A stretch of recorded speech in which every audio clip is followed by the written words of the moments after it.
Welcome to Magical Women. I'm your host, Connie Boyd, and today we're speaking with the magical Lisa Menna, and this is her second sequel talk. Oh, and I want to say something else about Cause to Wonder.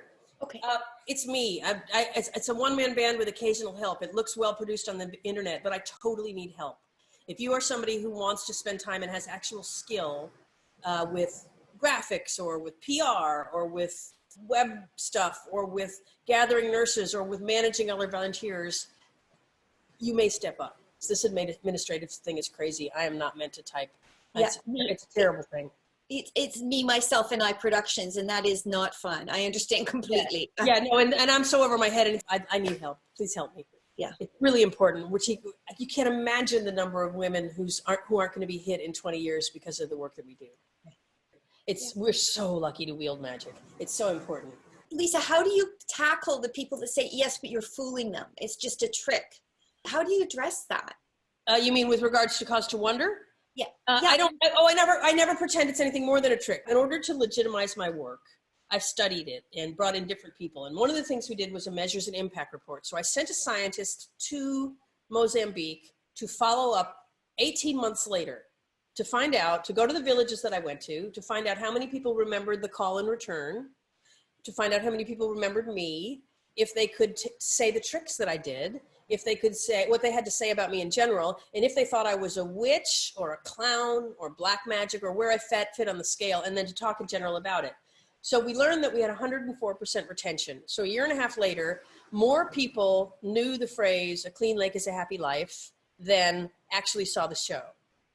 And in the villages that were farther away from the lake that were on the river, it had changed to "A clean river is a happy life." And I didn't even go to those places, right?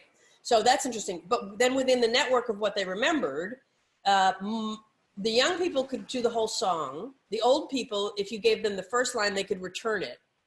You could say "A clean lake," and they'd say "is a happy life." The young people remembered it was fun and there was some magical things happening, like my friend had poop on them. The old people remembered every single trick because the novelty of the magic was so unique to them. The old people also, all the people said, no, we didn't think it was a witch. We knew it was just fun, right? But then in the conversation, one of the women said, well, she touched my grandson and I don't know how he got poop behind his ear because I gave him a bath that morning. And then she said, anyway, I watched him for a year and nothing happened, so I know he's fine. Even though her words were, oh no, it was just a clown, it wasn't black magic. She still, to be sure, watched him for a year. So the question is, what is black magic? Is it the casting of voodoo, the casting of spell, the igniting of gods or beings? Is that black magic? Or is it the problem that I do something that evokes curiosity and therefore I'm using my authentication to get their opinion? And so the question is, are you tricking those men into not hitting their wives? And I have to say the people who have objected most to my work when I'm out in the field are the missionaries. If I make a ball disappear or a rock disappear, everybody around gathers around, but a lot of them pick up a rock ready to throw it at me because they're scared, right? And then to ease the group, I take a rock and I put it into the belly of a child and then I pull it out their butt. And when I pull it out their butt, the old ladies laugh. And when the old ladies laugh, it's the matriarchs, the elders saying, no, it's okay. This is going to be fine. We approve. And then everybody drops their rock and we have a lovely time. But the only people that have ever thrown rocks are missionaries because they are selling an ideology that is based on a story of miracles. And a story of miracles is much less powerful than someone actually doing little miracles in the village.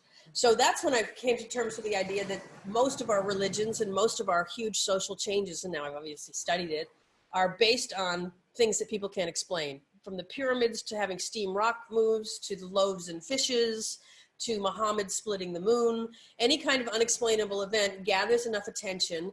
But I do know that if you leverage curiosity, people discover. And discovery is the best way for people to evolve and adapt. And I know that there are certain people that offend it and say, oh, she's tricking them. And I get it. I understand why they have that point of view, having never been there. But if they were in that part of the world and they were experiencing the experience, they would say this is a lovely way to get people to experiment. Because the only audience we're looking for is the 8 to 12-year-old boys. The men aren't going to change. The women might reinforce it, but those boys are going to experiment with negotiation instead of violence to get what they need from women.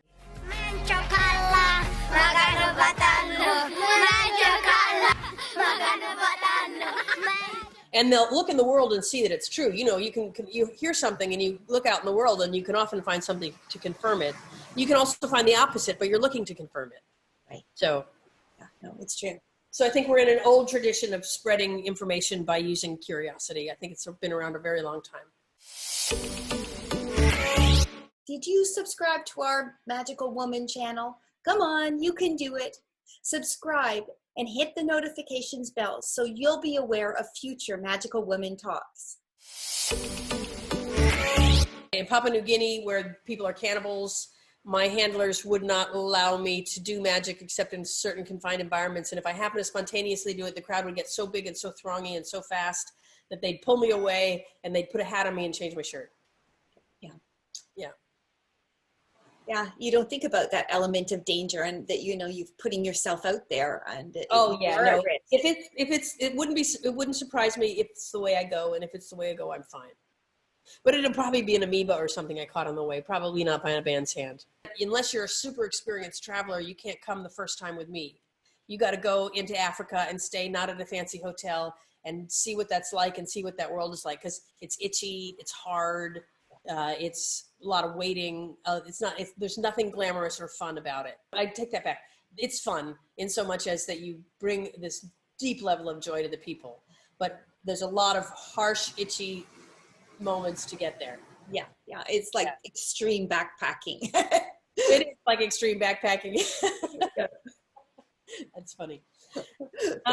You're probably the only person that would be willing to do it, Lisa. As a grandmother, I have some safety in my age and maturity. Right. But it's a very specific mix of skills. But there are a couple of women that I know that could do it. And eventually, you know, maybe we'll have the budget to do it, but it doesn't pay. In fact, it costs. Yeah, right. I understand that you have a phenomenal ability with languages. I have gotten through my show in a lot of languages. And now remember, a show is primarily a monologue, right? So I learned the important things. Take a card, show the card. I can say that in so many languages, right? Here, and when I get there, so when I arrive at a place that's foreign, I arrive a week early and I start learning. And know this, you win on stage if you show vulnerability. If your show is going lousy and you say, oh, this might be the worst day of my life, I'm so nervous, what if they don't pay me? Oh my God, I hope this goes better. To the audience, they're on your side. So when you go into a different language, and you try to speak their language, that's the comedy of it. If you can just get through your sentences, then you're golden, and they don't judge you. When I play Mama Menna, I always get more response because I am old and I am foreign, and I speak to you and make the mistake like I make it.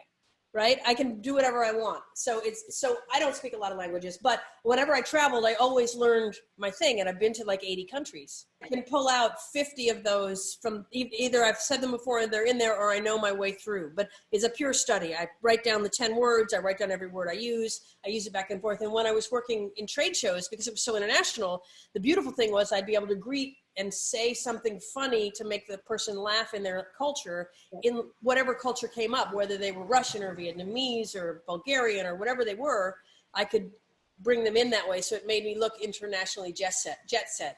The only time I've needed a translator is in Mozambique, and because I had a specific agenda. I think what you said is incredibly valuable, and I think it's very important for anybody that's traveling internationally to learn a few phrases in the language of the country that you are at, because it endears you to the audience. And if you make a mistake, they appreciate it. They'll correct you. And if they correct you, that means you've engaged them. And if you've engaged them, now you have a dialogue. So you win. It's really important. You're right. Engagement is the key. Yeah, and you also brought up a point.